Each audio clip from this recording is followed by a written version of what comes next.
Bonsoir à toutes et à tous. Du conseil municipal, installez-vous, je vous en prie, pour les derniers arrivés. Alors, je vais faire l'appel donc des membres du conseil municipal. Boris Ravignon est là. Quentin Clarin. Présent.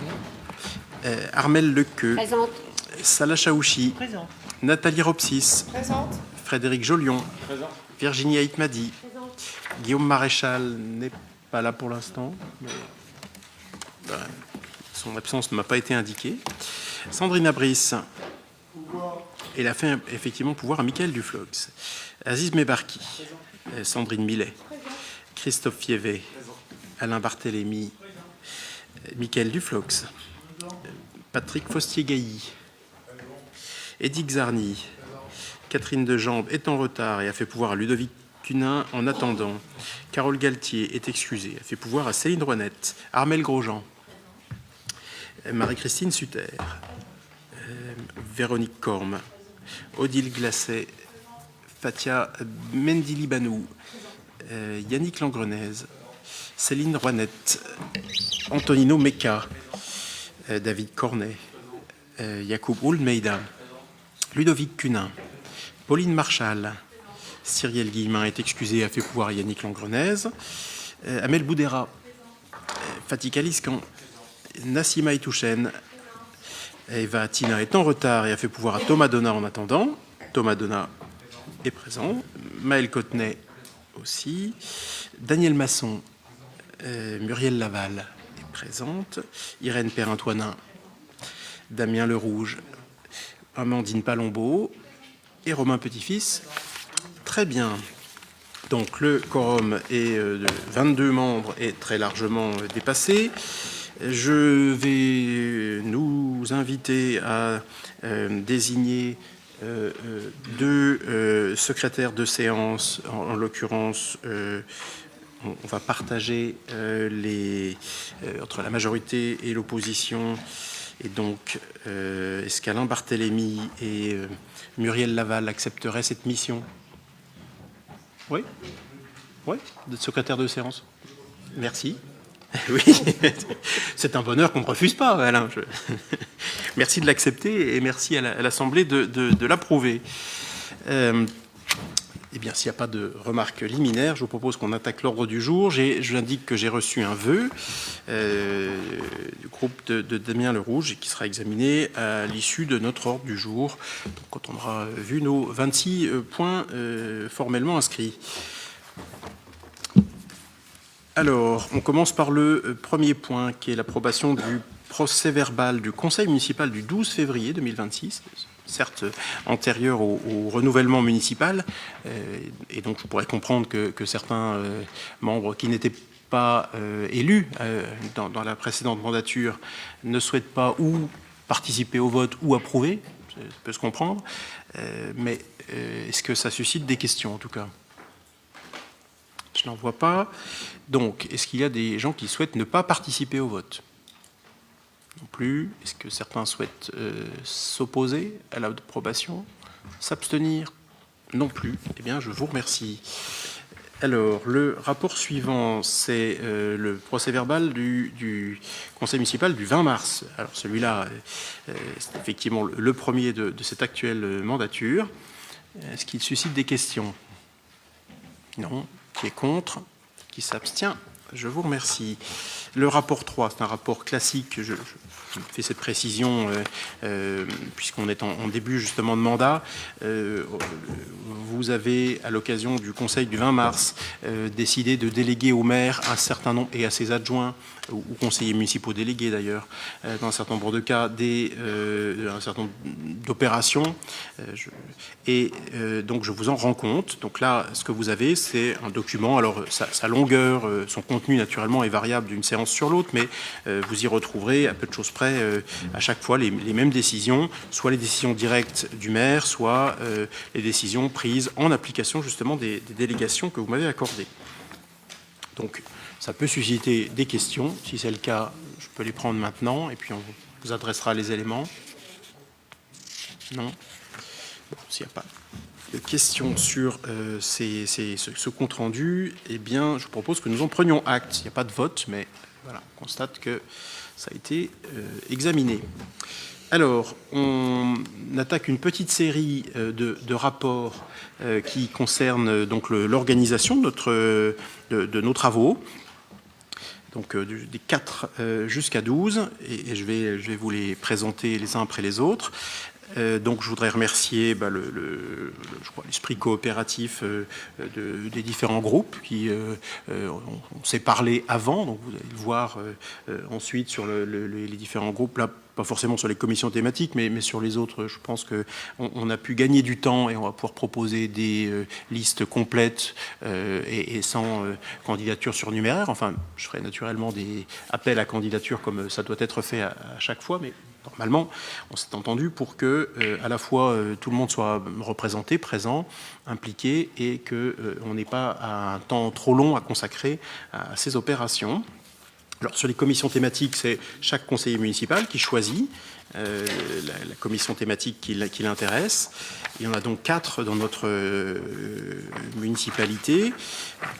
Première commission, affaires générales, donc qui couvre le sujet des finances, des ressources humaines, de la sécurité, de la citoyenneté, de l'occupation du domaine public, du commerce et de tout rapport ayant une incidence financière. Une clause balai qui fait que chaque rapport qui a une incidence financière doit être vu par la première commission. Et compte tenu de son importance et de ce rôle un peu central, c'est cette commission dont, d'ailleurs, à l'imitation de ce qui se fait depuis 2008 pour l'Assemblée nationale, eh bien, nous avons souhaité qu'elle soit présidée par un membre de l'opposition. Donc quand on réunira pour la première commission pour la première fois, la majorité s'abstiendra de présenter un candidat et laissera donc les oppositions nous proposer leur candidature si elles le souhaitent pour présider cette commission, sachant que une présidence de commission, c'est toujours un rôle qui tient à l'établissement de l'ordre du jour. Donc il y a une proposition qui est faite par la municipalité, mais une discussion avec le président de commission en question, et puis de police des débats de manière assez classique. Ont souhaité participer à la première commission. Donc Quentin Clarin, Frédéric Jolion, je le rappelle juste pour que tout le monde soit bien au clair, Patrick Fossier-Gailly, Véronique Corme, Maëlle Cottenay, Sandrine Millet, Yacouboul Meida, Michael Duflox, Marie-Christine Sutter, Amandine Palombo, Damien Lerouge, Muriel Laval, Armel Grosjean, Ludovic Cunin, Eva Attina, Nassima Itouchen, Christophe Fievé, Odile Glacet, Guillaume Maréchal et Aziz Mebarki. Voilà les membres répertoriés en première commission qui est celle qui a finalement eu le plus de succès. La deuxième commission, c'est celle du développement, dit du développement durable. Alors, on y retrouve les questions de patrimoine, d'urbanisme, de travaux, de mobilité, de cadre de vie et d'écologie. Ont souhaité y participer Fatika Liscan, Romain Petit-Fils, Sandrine Abris, Damien Lerouge, Nathalie Ropsis, Céline Rouanette, David Cornet, Alain Barthélémy, Eddy Xarny, Christophe Yévé, Salah Chaouchi et Cyrielle Guillemin. Voilà, pour m'arrêter si vous êtes surpris ou choqué d'entendre votre nom dans une de ces commissions. Sur la troisième commission, vie associative, et donc là, on y retrouve les sujets de sport, de culture, de relations internationales. On souhaitait y participer Virginie Aitmadi, Marie-Christine Sutter, Romain Petit-Fils, Daniel Masson, Nathalie Ropsis, Amel Boudera, Nassima Itouchen, Antonino Mecca, Carole Galtier, Yacouboul Meida, Catherine Dejambe et Thomas Donat. Et puis la quatrième et dernière commission, celle de la cohésion sociale, qui est en charge donc de l'éducation, de la petite enfance, du sujet de handicap et des solidarités. On souhaitait y prendre part Armel Lequeux, Yannick Langrenez, Amandine Palombo, Sandrine Abris, Irène Perrin-Toinin, Armel Grosjean, Fatia Mendy-Libanou et Pauline Marchal. Voilà, donc les compositions qu'il s'agit de voter aujourd'hui. Est-ce qu'il y a des questions ? On a bien vérifié que tout le monde avait au moins une commission. Et ce qui est la règle posée par notre règlement intérieur. Et puis ensuite, si quelqu'un a envie de participer aux 4, il le peut. Hein, c'est pas interdit. C'est du travail. Et puis souvent, elles se tiennent en proximité les unes des autres. Et donc, c'est pas forcément simple, mais il n'y a théoriquement aucune limite. Pas de questions sur ce sujet. Je vous propose à ce moment-là qu'on vérifie si quelqu'un souhaite un vote à bulletin secret, auquel cas on le ferai, on est prêt. Mais si ça n'est pas le cas, je vous propose qu'on vote à main levée et qu'on vote donc globalement les compositions des 4 commissions que je viens de vous indiquer. Qui est contre cette organisation? Qui s'abstient? Je vous remercie. Alors, on arrive à une commission extrêmement importante. Ça n'est pas Odile Glacet qui me dira le contraire, c'est celle de la commission d'appel d'offres. C'est une commission, comme la suivante d'ailleurs, celle de la délégation de services publics, où la loi, le Code général des collectivités, nous demande une représentation proportionnelle et où donc la présence de l'opposition est structurellement prévue. Vous verrez que par la suite, on a toujours prévu, sauf quand il y avait vraiment très peu de candidats et très peu de places, on a toujours prévu d'ouvrir la composition de ces instances à l'opposition. Ça me semble essentiel à permettre et à favoriser un bon travail, des discussions constructives entre nous. Ensuite, chacun, bien sûr, a sa position et le conseil municipal tranche. Et en général, les positions sont plus tranchées en conseil municipal qu'elles ne le sont en commission. C'est dans l'ordre des choses.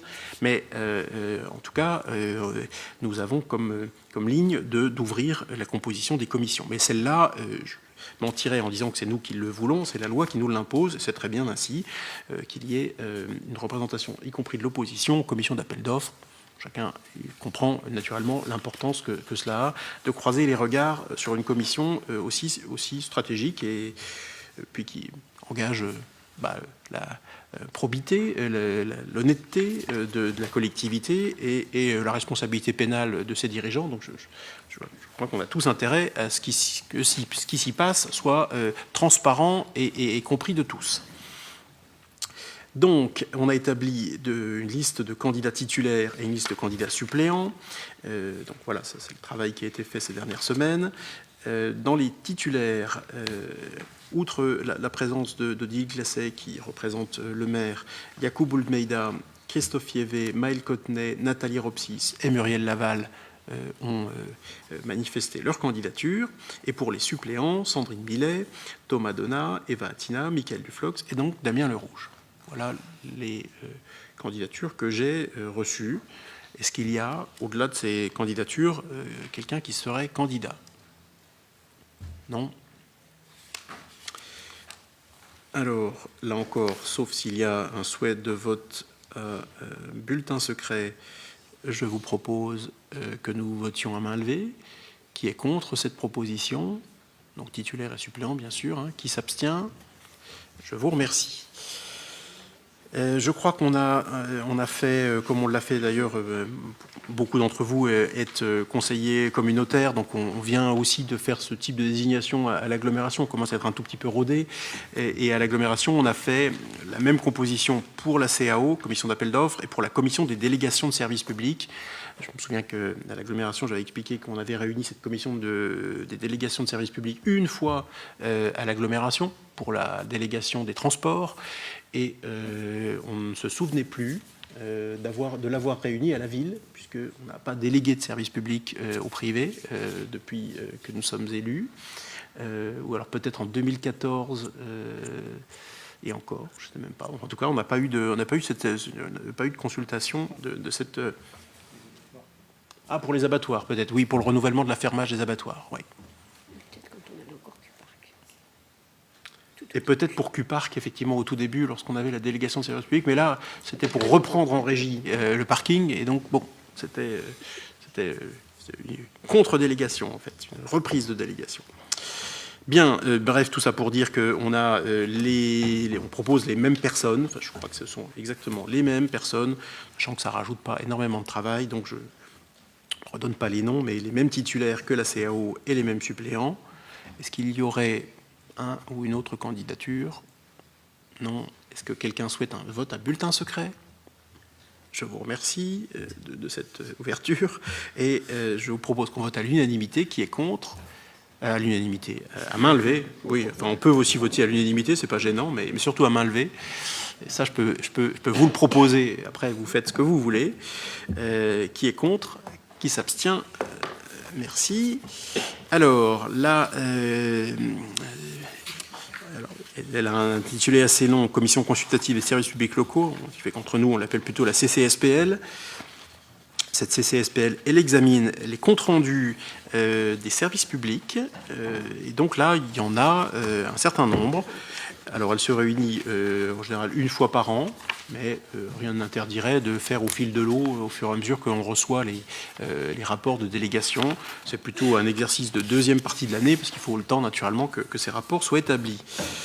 On a en fait 7 membres au total, mais il y en a 5 qui viennent du conseil municipal, et puis on a des représentants en fait, d'associations extérieures. Donc en l'occurrence la FOC, c'est l'association Force ouvrière consommateur, qui sera représentée par Madame Esmeralda Verstraeten, et l'UDAF par son président, Monsieur Jean-Louis Varret. Et donc, pour les candidats issus du conseil municipal, les candidatures qui ont été réunies, c'est Mickaël Duflox, Sandrine Millet, Thomas Donat, Yannick Lancrenez et Muriel Laval. Pas d'autres candidatures? Pas de souhait de vote à bulletin secret? Alors, qui est contre cette désignation? Qui s'abstient? Je vous remercie. Le rapport 8 devrait nous prendre un petit peu plus de temps, puisqu'on a une petite série, cette fois-ci, d'organismes divers et d'associations dans lesquelles nous devons désigner des représentants. Donc, je vais les prendre les uns après les autres et on va les voter, alors peut-être pas pour les écoles, mais enfin on va les voter un peu par catégorie quand même, histoire que ce soit clair. Donc, on commence par la Fédération départementale d'énergie des Ardennes, où le comité syndical comportera 5 membres titulaires de la ville de Charleville-Mézières et 5 membres suppléants. On a là aussi souhaité ouvrir cette délégation à l'opposition, et j'ai reçu les candidatures donc, de la majorité de l'opposition, les listes pour les titulaires: David Cornet, Frédéric Jolion, Eva Attina, Odile Glacet et Damien Lerouge. Et pour les suppléants, Christophe Yévé, Fatih Aliscan, Ludovic Cunin, Boris Ravignon et Muriel Laval. Est-ce qu'il y a, pour la FDEA, comme on dit, d'autres candidats? Non. Je proposais, là encore, enfin, si quelqu'un souhaite à un moment donné un vote à bulletin secret, qu'il ne se prive pas de le dire, de se manifester, mais je ne vais pas le redire à chaque fois. Et donc, qui est contre cette proposition? Qui s'abstient? Merci. Pour la société Arcavie, nous devons désigner un membre au sein du conseil d'administration et de l'Assemblée générale. Un seul membre, et donc il est apparu plutôt logique que ce soit un membre de l'exécutif qui permette de faire le lien entre les missions que nous accomplissons et celles d'Arcavie qui se recoupent, et c'est plutôt des sujets de cadre de vie. Et puis par ailleurs, c'est Salah Chaouchi qui nous représentait aussi dans cette société, donc société d'économie mixte, capitale principalement départementale, qui travaille sur l'élimination des déchets. Donc je vous propose la candidature de Salah Chaouchi pour cette désignation. Est-ce qu'il y a d'autres candidats? Qui est contre? Qui s'abstient? Merci. Le syndicat forestier des 11 communes de Warcq. Alors c'est une tradition, c'est un syndicat forestier qui gère une forêt. Alors, pas seulement à Warcq, mais aussi sur 11 communes. Et on se trouve, nous, membres de ce syndicat forestier, puisque Étion était une de ces 11 communes forestières incluses dans ce syndicat. Il y a donc 2 membres qui siègent comme titulaires au comité syndical et puis 2 suppléants.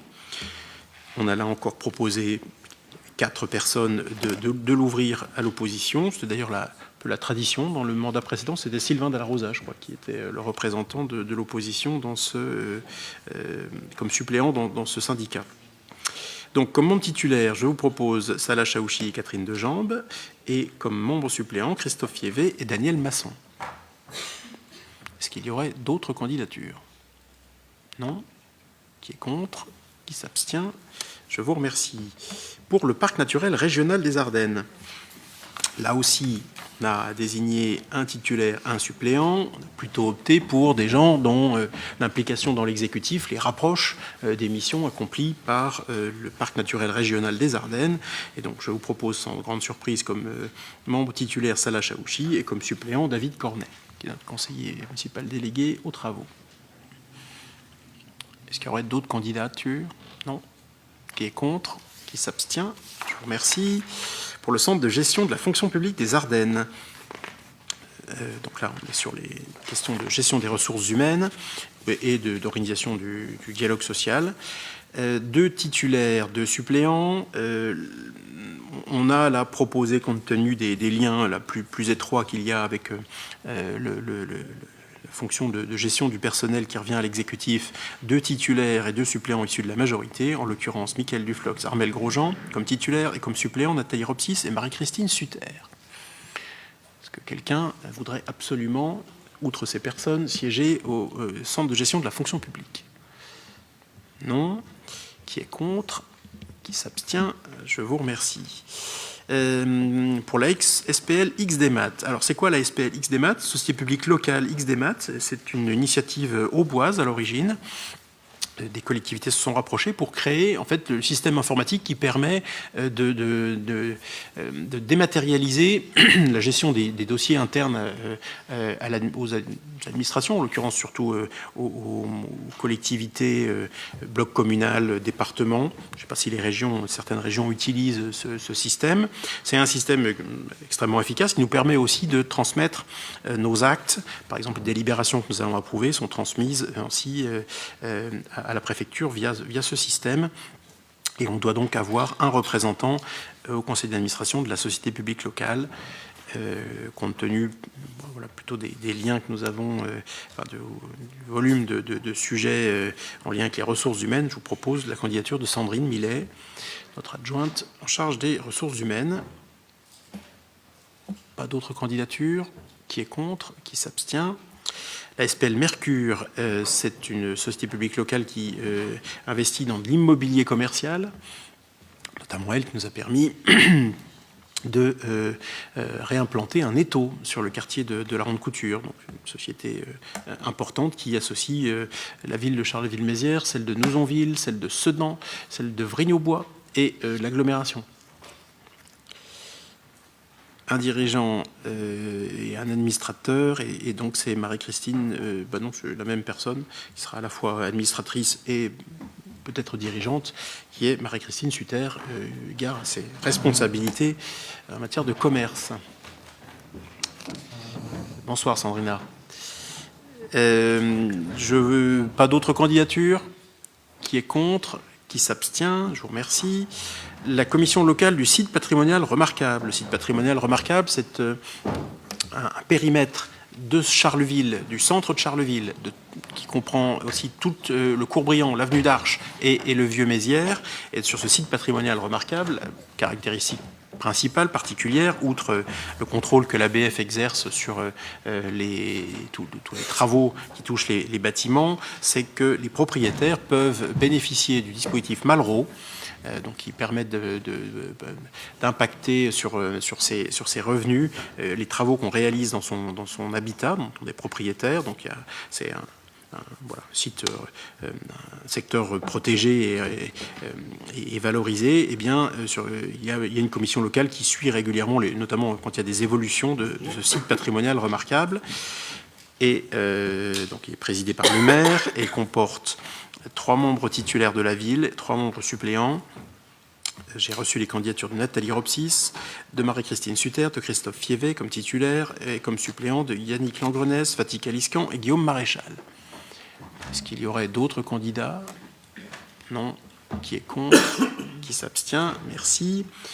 La société d'économie mixte Proteam.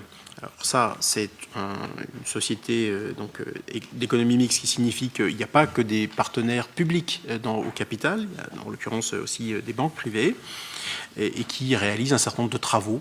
Par exemple, Proteam qui va réaliser pour le compte d'Ardennes Métropole l'aménagement du bâtiment dans lequel s'installera France Titre. Ou Proteam qui participe au montage qui permet aujourd'hui d'avoir des travaux sur les pavillons de la place Ducale pour la construction du musée, pas du musée, de l'hôtel de la place Ducale. Le musée, on verra un jour, peut-être, mais c'est surtout l'hôtel. SEM Proteam, donc je vous propose que nous désignions Catherine Dejambes. Pas d'autres candidatures? Qui est contre? Qui s'abstient? Merci. À la mission locale, 5 membres sont proposés. Thomas Donat, Eddy Czarny, Céline Rouennette, Eva Attina et Maël Cottenet. Pas d'autres candidatures? Qui est contre? Qui s'abstient? Merci. Le centre social de Manchester. Alors là, les besoins de désignation sont issus des statuts propres de chaque centre social. Donc il peut y avoir des petites variations. Donc à Manchester, je crois que le maire est membre de droit. Et puis il y a 3 membres désignés au sein du conseil municipal, enfin élus au sein du conseil municipal. Je vous propose les candidatures de Virginie Aït-Madi, Fatia Mendeli-Banou et de Nassima Aït-Houchen. Est-ce qu'il y aurait d'autres candidatures? Qui est contre? Qui s'abstient? Merci. Pour le centre social et culturel André d'Hôtel, centre de La Houillère, il y a un membre de droit, le maire en l'occurrence, ou son représentant qui, pour le centre culturel de La Houillère, sera Virginie Aït-Madi, et puis 2 membres associés. Je pense que c'est surtout eux qu'il faut que nous élisions. En l'occurrence, je vous propose Amel Boudera et Yannick Langrenaise. Est-ce qu'il y a des candidatures? Non. Qui est contre? Qui s'abstient? Je vous remercie. Pour le SARC, 5 membres à désigner et au conseil d'administration. Je vous propose la candidature de Virginie Aït-Madi, d'Amel Boudera, de Marie-Christine Sutter, de Michael Duflox et de Damien Lerouge, qui nous a signé son intérêt. Est-ce qu'il y aurait d'autres candidats? Qui est contre? Qui s'abstient? Je vous remercie. À la MCL Mabohème, donc ça c'est la maison de la culture et des loisirs. Le maire est membre de droit et il a un représentant qui est Escalité Nathalie Ropsis, et 2 conseillers municipaux qui doivent être désignés en l'occurrence par notre conseil. Et je vous propose, puisque j'ai enregistré leur candidature, Marie-Christine Sutter et Céline Rouennette. Qui est contre? Qui s'abstient? Merci. Au centre hospitalier de Manchester, il existe une direction des établissements des personnes âgées et un conseil de vie sociale. Dans ce conseil de vie sociale, notre présence est souhaitée et je vous propose donc les candidatures de Michael Duflox et de Thomas Donat. Est-ce qu'il y a d'autres candidatures? Qui est contre? Qui s'abstient? Je vous remercie. À la résidence du Pré du Sar, au conseil d'établissement, un membre du conseil municipal est souhaité pour faire le lien avec cet établissement. Et j'ai la candidature d'Armel Grosjean. Qui est contre? Qui s'abstient? Merci. Pour l'association Espérance, là aussi, un membre est souhaité et j'ai la candidature de Thomas Donat. Pas d'autres candidatures? Qui est contre? Qui s'abstient? Merci. Pour le centre d'audiophonologie et d'éducation sensorielle, autrement appelé le CAES, je vous propose que nous y désignions la plus qualifiée d'entre nous, qui est Sandrine Abris. Qui est contre? Qui s'abstient? Je vous remercie. Pour l'association ardennaise de promotion des personnes handicapées, là encore, je vous propose la présence de Sandrina. Qui est contre? Des abstentions non plus. Au pôle international de la marionnette, qui, pour ceux qui n'auraient pas suivi, est le résultat de la fusion des petits comédiens de Chiffon et de l'Institut international de la marionnette, c'est-à-dire ceux qui organisaient le festival, et puis l'Institut, qui est la maison mère de l'école. Et donc là, je vous propose les candidatures de Nathalie Ropsis, par ailleurs adjointe à l'affaires culturelles, et d'Eddy Czarny. Qui est contre? Qui s'abstient? Merci. Nous avons, alors ça commence à se raréfier, mais on est encore membre, la mairie, de quelques syndicats de copropriété. Ça peut arriver qu'on soit en copropriété avec d'autres copropriétaires, ça va un peu de soi. Et donc, je vous propose, là encore, compte tenu de leur fonction, que ce soit David Cornet et Christophe Yvet qui nous représentent dans ces syndicats de copropriété, quand ils existent. Il n'y en a plus beaucoup. Qui est contre? Qui s'abstient? Merci. À l'Office national des anciens combattants, l'ONAC, il existe un conseil départemental, et dans ce conseil départemental, eh bien, on nous demande d'avoir un membre. Assez logique, je cherche du regard Michael Duflox, que ce soit le conseil municipal délégué en charge des associations patriotiques. Et donc je propose la candidature de Michael. S'il y a d'autres candidats, candidates, qui est contre, qui s'abstient, merci. Nous appartenons à un réseau de villes amies des aînés. Donc, comme c'est une politique qui est très largement portée par le CCS, je vous propose la candidature comme titulaire d'Aziz Mebarki et comme suppléant de Thomas Donat, qui est aussi administrateur du CCS. Qui est contre? Qui s'abstient? L'association Club et Villes, des villes et territoires cyclables, c'est maintenant renommé Réseau Vélo et Marche. Et donc, compte tenu des responsabilités qui sont les siennes, je vous propose que Christophe Yévé soit notre titulaire et David Cornet le suppléant. Pas d'autres candidatures. Qui est contre? Qui s'abstient? Je vous remercie. Alors, nous avons à désigner dans les assemblées des habitants des représentants du conseil municipal, majorité et opposition. Et donc, le secteur 1, qui est celui de Manchester-Saint-Julien-Bois d'Amour, j'ai les candidatures de Nassima Itouchen, Fatia Banou Mendili, Nathalie Ropsis, et je n'ai pour l'instant pas d'autres candidatures, notamment de membres de l'opposition. Après, on n'est pas obligé de désigner quelqu'un, mais bon. Donc, on en reste là pour Manchester. Donc on va désigner des membres de la majorité. Nassima, Fatia et Nathalie. Qui est contre? Qui s'abstient? Je vous remercie.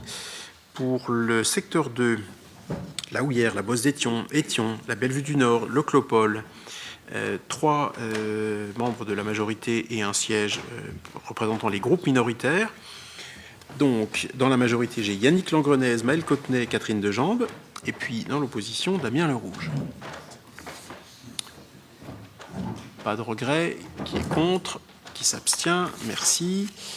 Au secteur 3, Mézières, Arche et Le Teux, même chose. 3 conseillers de la majorité, 1 de l'opposition. Donc là, cette fois, ça nous donne Salah Chaouchi, Antonino Mecca, Odile Glacet et Daniel Masson.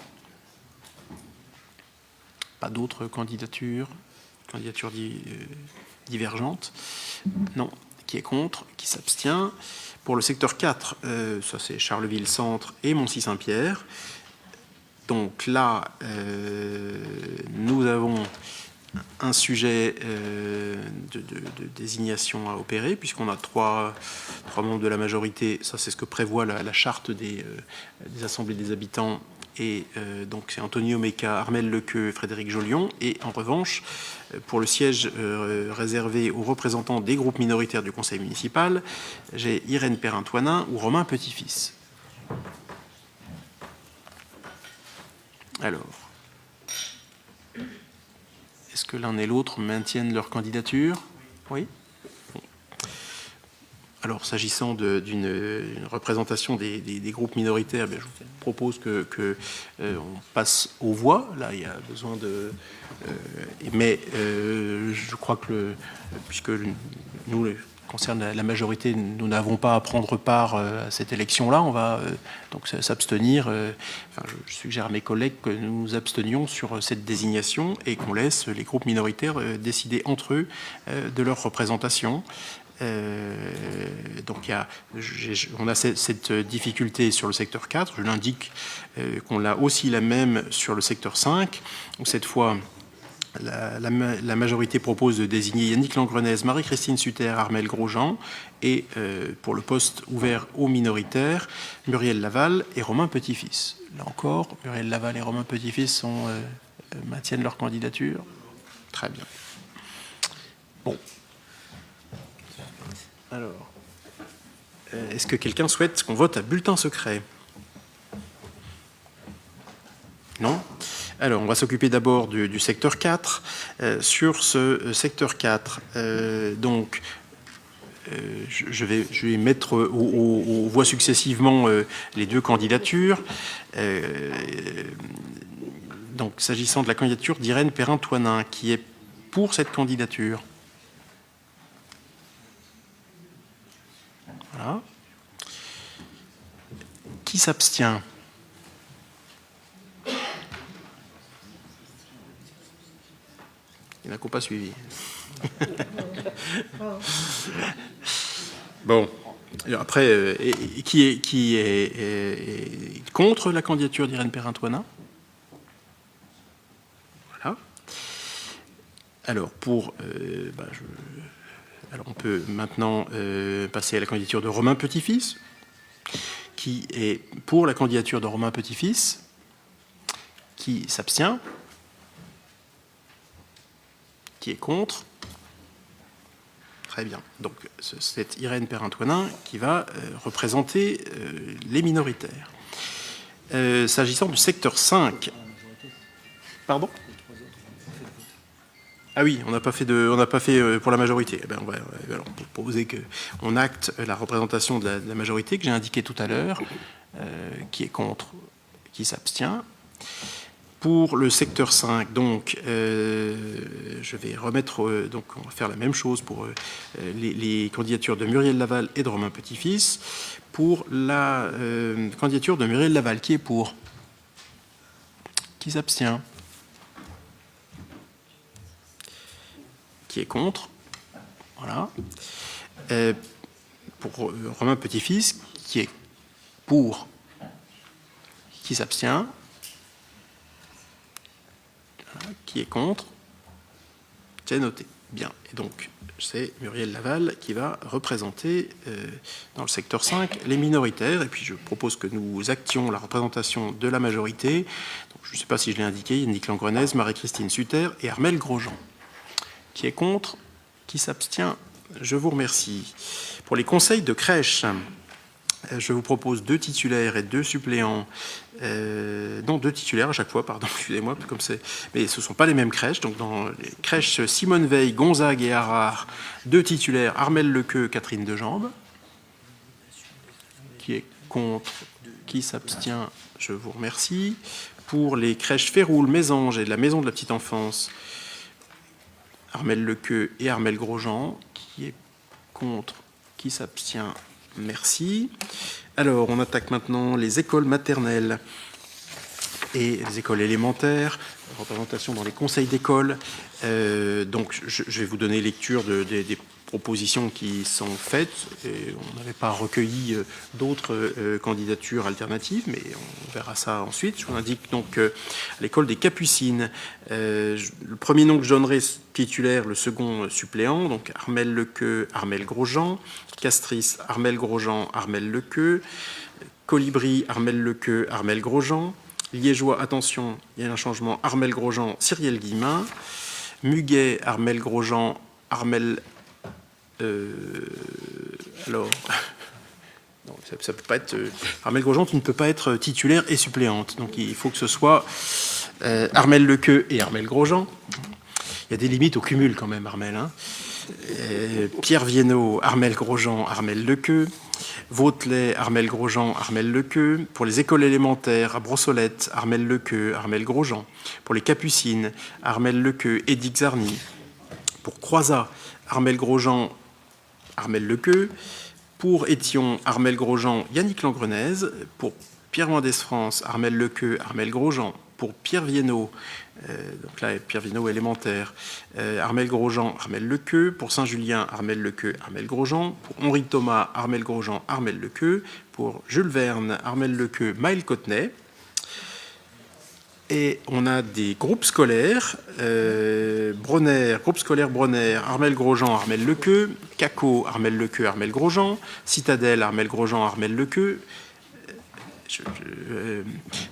Dolé-Baudin, Armelle Grosjean, Armelle Lequeux, oui c'est ça, Kennedy Jaurès, Armelle Grosjean, Thomas Donat, Les Ébions, Armelle Lequeux, Eva Attina, Mozart, Armelle Grosjean, Armelle Lequeux, Janzay, Armelle Lequeux, Armelle Grosjean, Joliot-Curie, Armelle Grosjean, Armelle Lequeux, Longueville-Flandre, Armelle Grosjean, Fatika Liscan, Louis Hannot, Armelle Lequeux, Armelle Grosjean, et Rouget de Lille, Armelle Lequeux et Catherine Dejean.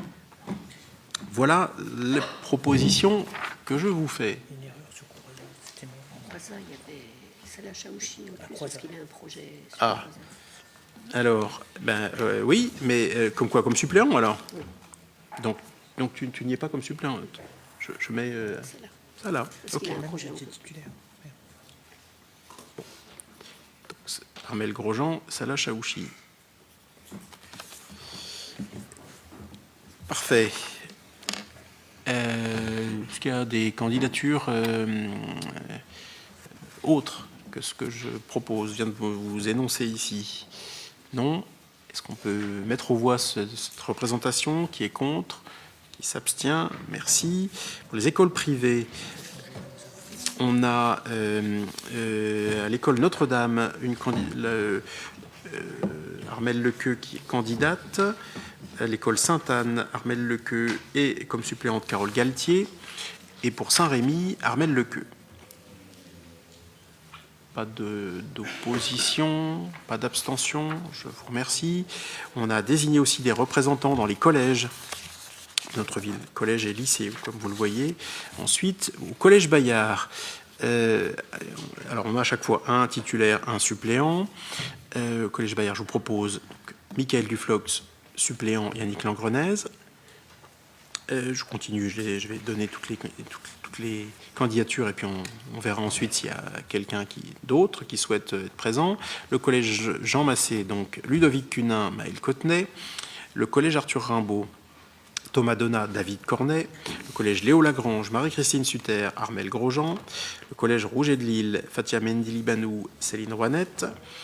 Le collège Salengro, Michael Duflox, Yannick Langrenez.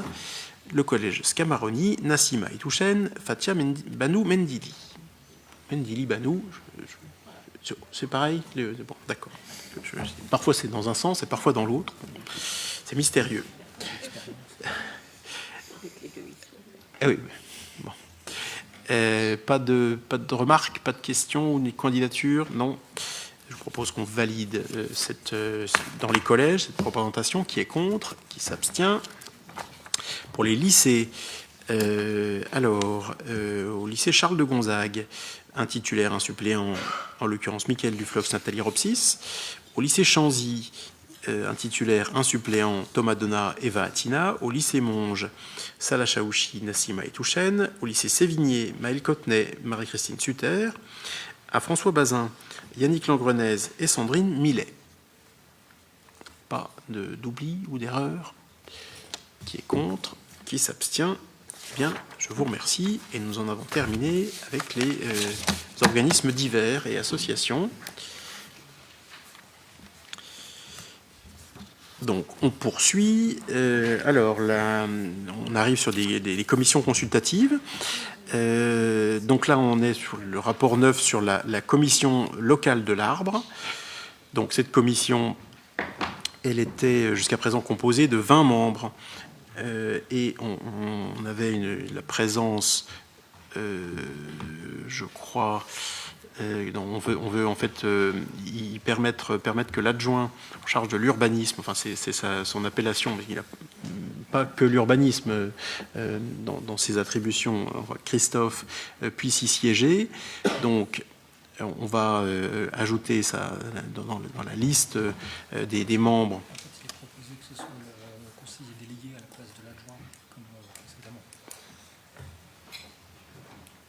C'est l'inverse que vous avez écrit là. Bon, mais bon, très bien. Donc on va désigner justement plutôt David Cornet à la place de l'adjoint en charge de l'urbanisme. Donc c'est le conseiller municipal délégué aux travaux qui, j'espère, est d'accord. Oui, bon, tant mieux. Qui va siéger dans cette commission. Bon. Et on va par contre, comme on a reçu plus de candidatures qu'on en avait aujourd'hui et qui en était à 20 membres, on va rehausser le seuil de 20 à 22. On a fait la même chose au conseil d'exploitation des régies d'eau et d'assainissement, pas très grave. S'il y a des gens qui sont candidats, de toute façon, au cours de mandat, on est toujours content qu'il y ait un peu plus de monde pour siéger, participer et continuer à s'impliquer et suivre ces travaux. Donc, on remplace l'adjoint au maire en charge de l'urbanisme par le conseiller municipal délégué, en l'occurrence Christophier par David Cornet, et on va intégrer les candidatures de Thomas Donat et de Céline Renette qui sinon n'auraient pas pu être présents. Et j'ai noté qu'il y avait une candidature, en l'occurrence celle de Damien Lerouge. C'est ça? Oui. Bon, bah, très bien. Vous étiez en délibération interne. Donc, alors par contre, je n'ai pas le reste de la liste des... J'ai les...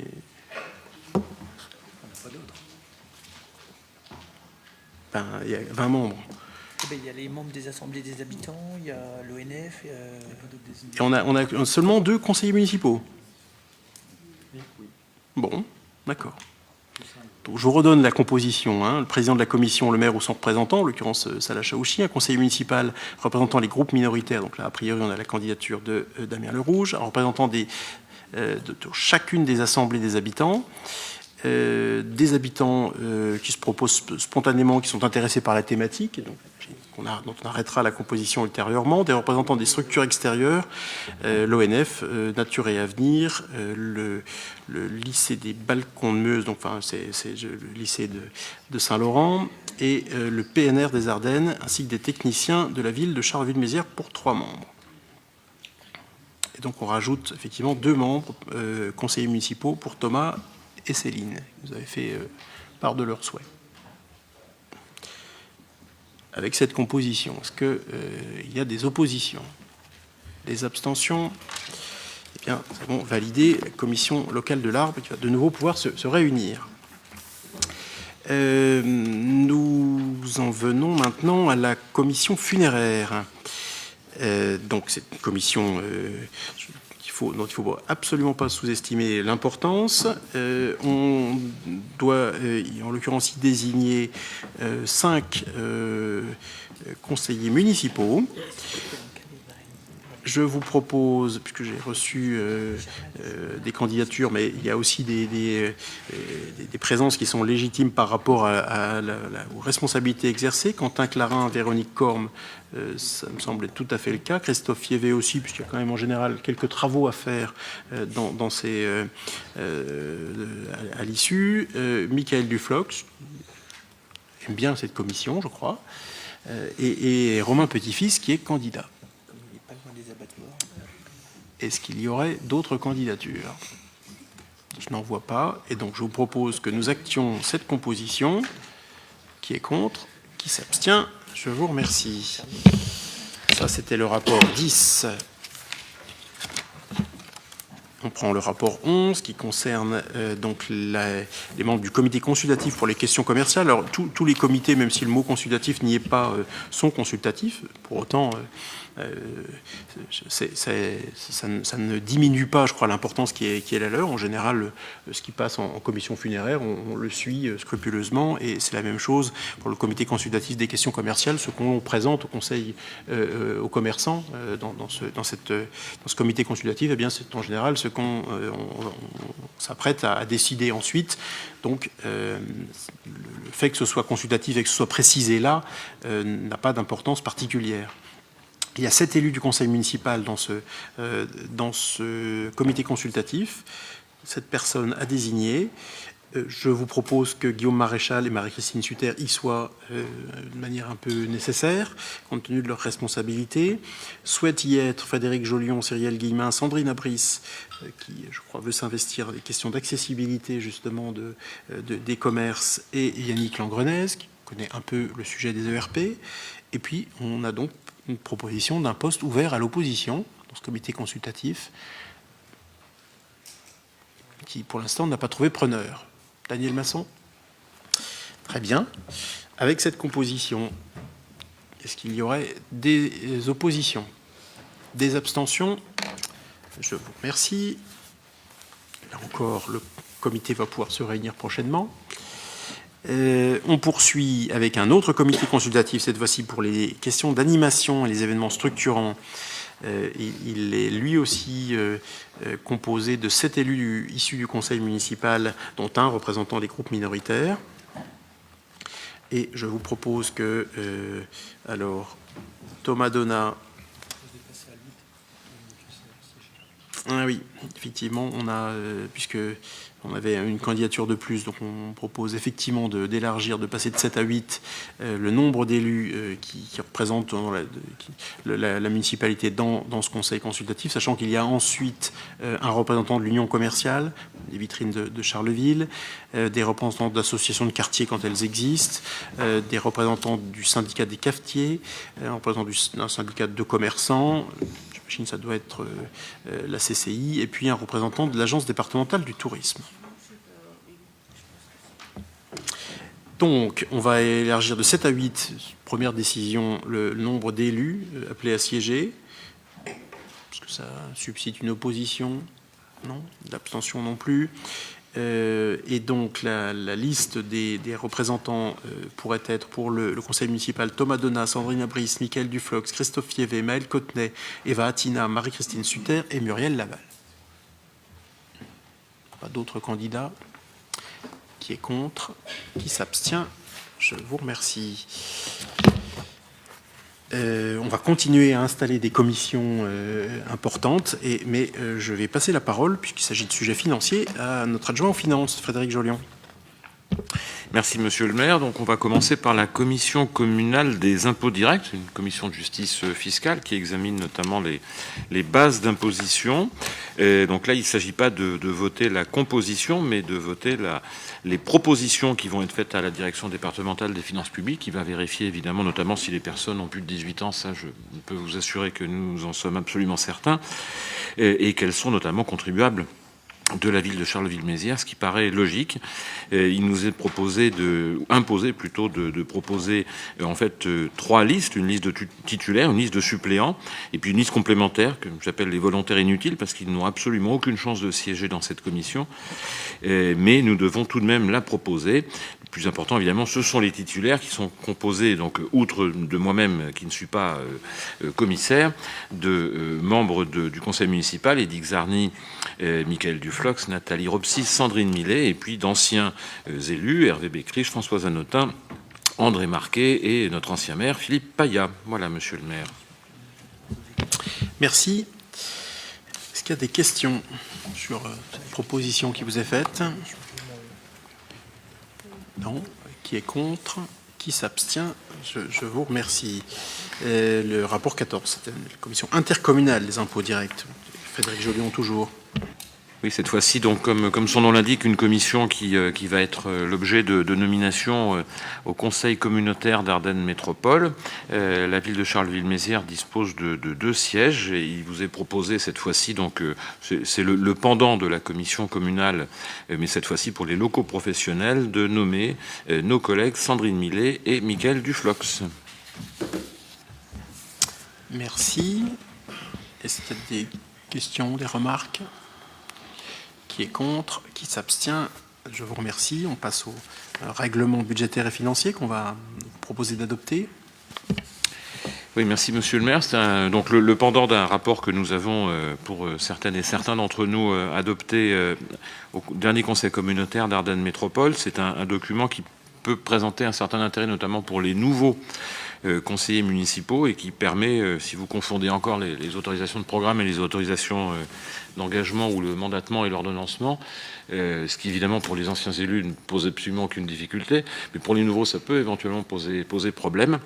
Vous avez notamment dans ce règlement budgétaire et financier des règles de gestion financière, mais également un glossaire extrêmement important qui vous permettra de comprendre, notamment lorsque vous discuterez avec un certain nombre de collaborateurs de la ville, de parler le même langage que les agents de la ville. Donc il vous est proposé d'adopter ce règlement budgétaire et financier qui est le même que celui de l'agglomération. Merci Frédéric. Est-ce qu'il y a des questions sur ce règlement budgétaire et financier? Non. Qui est contre? Qui s'abstient?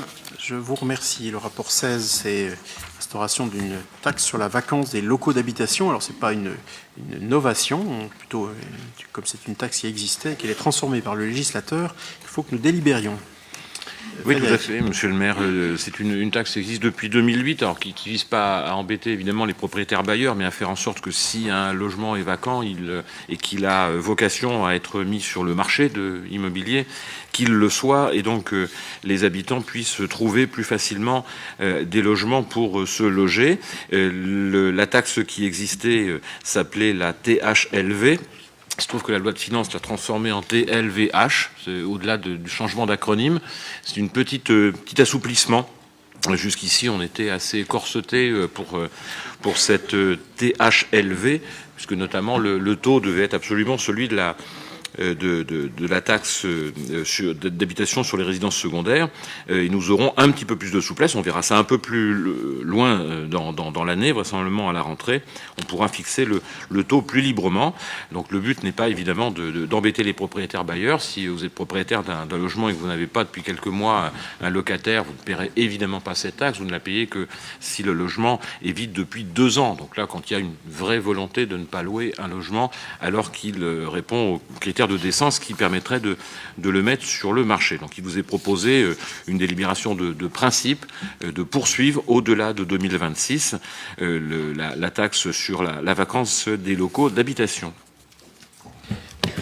Merci. Je précise que, pour souligner le fait qu'on est encore moins dans une démarche punitive à l'égard des propriétaires bailleurs, qu'ils ont aussi des possibilités d'être aidés quand ils sont justement des propriétaires bailleurs modestes, dans la mise notamment aux normes et l'adaptation énergétique de leur bâtiment. Il existe sur Charleville-Mézières une opération programmée d'amélioration de l'habitat qui peut leur donner les moyens, justement, les soutenir financièrement dans leurs investissements. Et puis, il existe aussi, bien sûr, le dispositif MaPrimeRénov' qui fonctionne partout, et des agents d'Ardennes Métropole, puis d'un délégataire, en l'occurrence Solia, peuvent les conseiller, désormais ouvert rue du Petit Bois, une maison de l'habitat durable. Je profite pour faire un petit peu de publicité, pour justement encourager, aider, conseiller ceux qui veulent faire des travaux de ce genre. Donc on n'est absolument pas dans une logique de punition, mais plutôt d'encourager vraiment.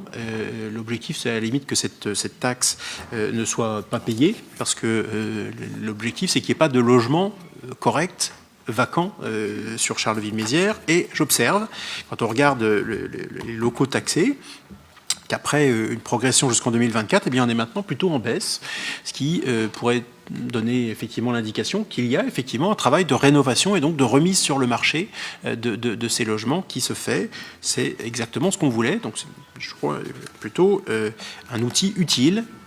Voilà. Quand quelqu'un ne veut vraiment pas louer, malheureusement, il acquitte la taxe, mais il y a tous les moyens de remettre en état son logement et de le remettre sur le marché pour qu'il accueille un locataire.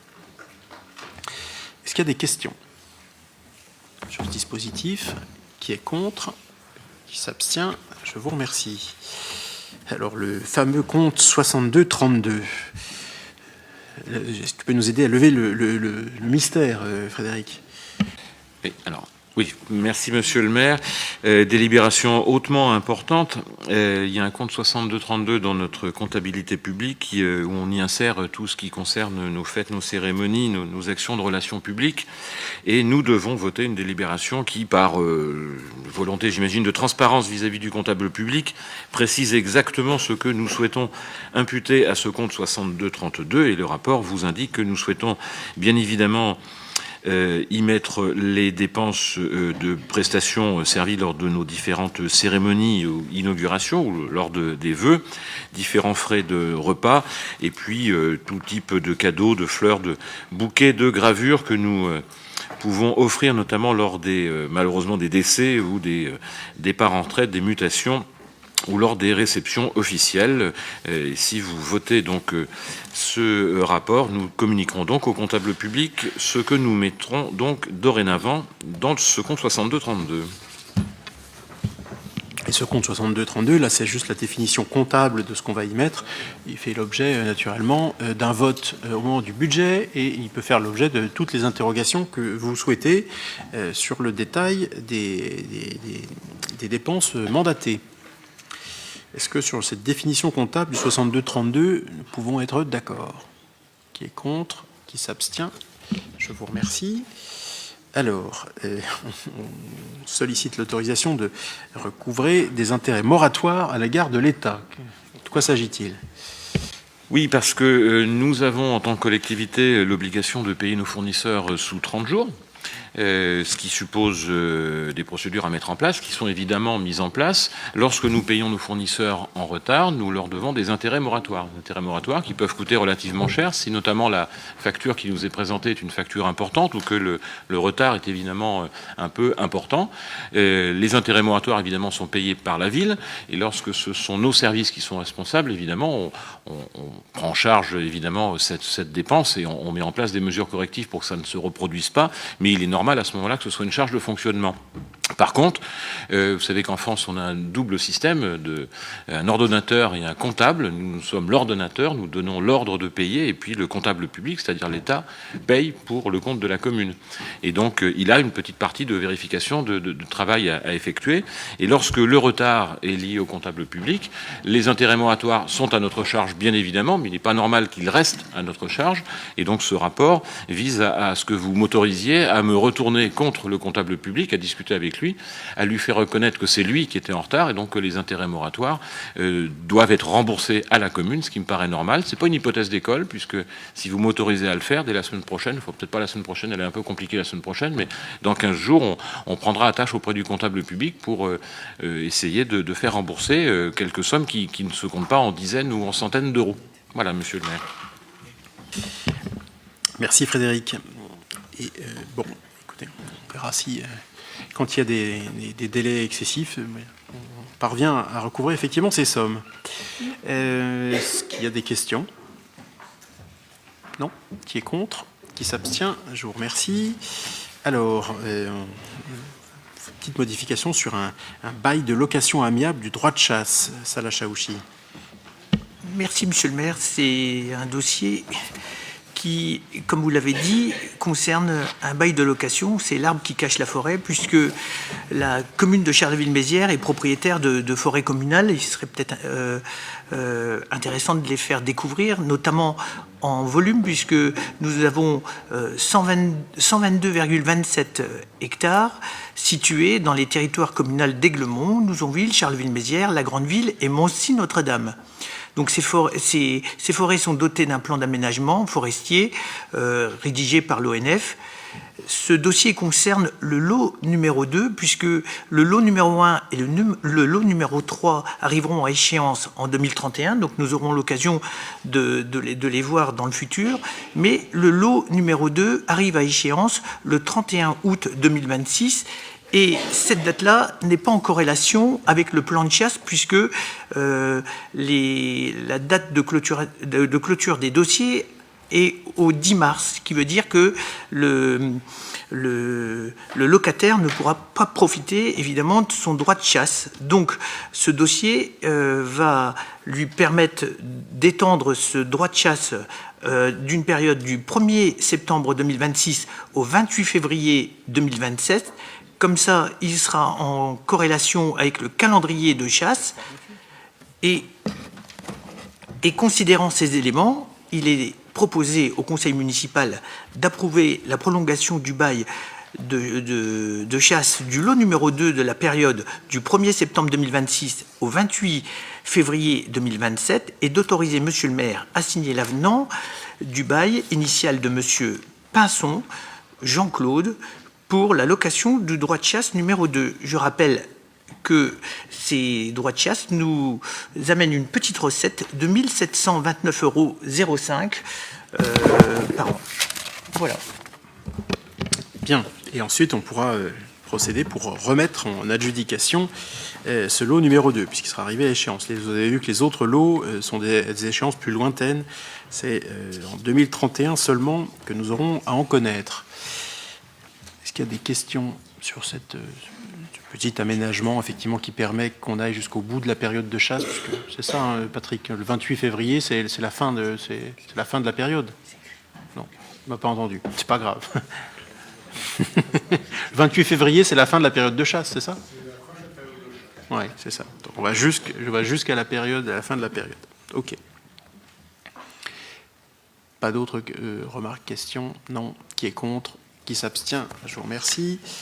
Le rapport 20, c'est une servitude concernant Enedis. C'est donc Christophe Yvet qui va nous en parler. Merci, monsieur le maire. Je vais regrouper 20 et 21 si vous le souhaitez, puisque ça concerne les mêmes sujets. Donc, il s'agit pour Enedis de le remplacement de réseaux basse tension sur 2 secteurs. Le premier secteur sur la rue Jean-Paul Vaillant et la porte de Bussy, et le deuxième secteur sur la rue des Pivoines, qui vont concerner 2 immeubles, le 17 et le 27. Pour ce faire, nous devons donc créer une servitude pour le compte d'Enedis, et nous avons donc construit une convention entre Enedis et la ville, qui va regrouper l'ensemble des modalités du remplacement de ces réseaux basse tension pour les 2 secteurs. Bien sûr, l'ensemble de ces frais seront à la charge d'Enedis, et donc il est demandé au conseil municipal d'approuver ces 2 conventions et d'autoriser le maire ou son adjoint en charge du sujet de signer ces conventions. Merci.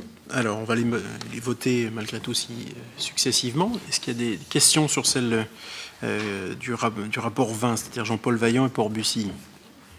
Non. Qui est contre? Qui s'abstient? Et puis, celle de la rue des Pivoines. Des oppositions? Non. Des abstentions? Non plus. Très bien. Le rapport 22, en l'absence donc de Guillaume Maréchal qui se confirme, je vais demander à Marie-Christine Sutter de nous en parler. C'est une petite correction d'erreur matérielle, mais voilà, je te laisse la parole. Merci, monsieur le maire, chers collègues. Lors de la délibération du conseil municipal du 12 février, qui a fixé les tarifs des marchés pour l'année 2026, il y a eu une petite erreur, effectivement, sur la révision sur la base de l'inflation pour la ligne concernant le tarif annuel des marchés de la Ronde Couture et de l'Hôtel de Ville, la délibération fixant un tarif à 10,15 € par jour et par mètre linéaire. C'est un peu beaucoup. Alors que le montant 2025 est d'1,05 et devait être arrondi à 1,10, ce qui est plus logique. Donc, considérant ces éléments, il est demandé au conseil municipal d'approuver la modification du tarif annuel des marchés de la Ronde Couture et de l'Hôtel de Ville à 1,10, de préciser que la délibération du 12 février est inchangée et de préciser que cette modification sera applicable au premier jour du mois suivant son approbation, d'autoriser monsieur le maire ou l'adjoint délégué compétent à signer tout document utile. Merci. Est-ce qu'il y a des questions sur ce sujet? Non. Je mets aux voix. Qui est contre? Qui s'abstient? Je vous remercie. Alors, on a là un certain nombre de rapports qui sont des rapports solidaires entre eux, les 23 à 24, même le 25 porte sur la même thématique, mais enfin sur une thématique voisine, mais rapport 23 et 24 fonctionnent vraiment ensemble. Et s'agissant du détail sur le dispositif Mon Logement Sécurisé que nous confirmons ici, eh bien, je vais donner la parole à Quentin Clarin. Je vous signale simplement que vous avez sur vos tables deux documents qui viennent compléter le rapport 23, voire même remplacer le règlement, puisque petite erreur matérielle nous a fait vous transmettre le règlement ancien et pas le nouveau que vous avez sur vos tables. Et puis sur le rapport 24, vous avez une mise à jour puisqu'on a une entreprise de plus que ce qui avait été initialement envisagé, c'est plutôt une bonne chose, une entreprise installatrice. Quentin va revenir sur le dispositif et son fonctionnement. Donc on le mettait à jour. Donc les deux documents que vous avez mettent à jour les rapports 23 et 24 et je cède la parole à notre adjoint. Oui, merci monsieur le maire. Donc il s'agit effectivement pour le rapport 23 d'étendre notre dispositif Mon Logement Sécurisé. Je vous rappelle que ce dispositif qui a été annoncé en décembre 2025 au conseil municipal est un engagement fort de la municipalité pour la sécurité des carolo-massériens. Il y contribue, il fait partie de notre politique prioritaire de sécurité, au même titre que l'augmentation des effectifs de police municipale et notre augmentation de l'extension de notre système de vidéoprotection, qui est un engagement fort, puisque le dispositif Mon Logement Sécurisé permet aux carolo-massériens, pour leur résidence principale, d'obtenir une subvention de 30% jusqu'à 250 € pour bénéficier d'une alarme, d'un système de vidéoprotection dans son domicile ou d'un dispositif anti-intrusion. qui sera donc posé par une entreprise agréée par le conseil municipal, spécialisée dans la sécurité, dont je vous donnerai les 12 premiers, que je vous proposerai juste après, les 12 premiers membres et agréés, de sociétés agréées de ce dispositif. Bon, ce dispositif, mon logement sécurisé, il vient pas de nulle part. Il vient du contact des carolo-macériens et notamment du ressenti et des nombreuses sollicitations qu'on a eues, le maire ou moi-même, dans nos permanences, de l'augmentation des cambriolages de notre ville. C'est un chiffre qu'on a demandé pendant plusieurs mois à la police nationale et qu'on a réussi à obtenir en décembre l'année dernière, peu de temps avant le conseil municipal. Et pour l'année 2024, l'augmentation des cambriolages pour les résidences principales, il était d'à peu plus de 40%, ce qui nous a confirmé qu'il y avait une vraie nécessité d'accompagner les carolo-macériens dans la protection de leur logement. Et puis je crois que quand une ville s'engage dans la protection des logements ainsi, on envoie aussi un message fort à l'égard des bandes qui vont de territoire en territoire, parfois aussi pour échapper aux enquêteurs, pour commettre des cambriolages ciblés dans des quartiers. Et je crois qu'une ville qui aide autant, et c'est vraiment notre souhait, avec le budget qu'on y a accordé, de multiplier les domiciles protégés, on envoie un message fort pour dire qu'à Charleville-Mézières, on est équipé et protégé dans sa résidence principale. Et donc, dans le cadre de l'extension et donc de l'aménagement du règlement que nous vous proposons aujourd'hui, il vous est proposé de ne pas exclure les sociétés nationales qui proposent des abonnements. Et donc, outre toutes les sociétés particulièrement locales qui installent un dispositif que vous achetez, nous avons aussi, et donc là il y a deux premières que sont Verisure et Orange, qui proposent des dispositifs par abonnement. Et donc il vous est proposé d'accepter cette modification de règlement. En fait, ça marchera de la façon suivante. Les frais d'installation et les frais d'abonnement de la première année seront comptabilisés. Et sur présentation du bon d'abonnement et d'installation, on remboursera dans les mêmes dispositions, c'est-à-dire 30% jusqu'à 250 €.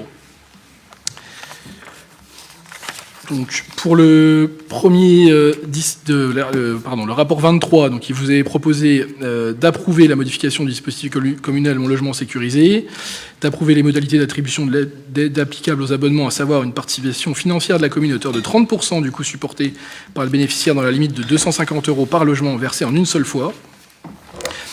On a aussi pris l'engagement de verser cette aide pour les carolo-macériens, notamment les plus modestes, sous un délai de 8 semaines. Donc c'est un vrai engagement fort d'instruire et de transmettre au comptable public, comme l'expliquait tout à l'heure Frédéric, pour que les carolo-macériens soient payés rapidement du dispositif.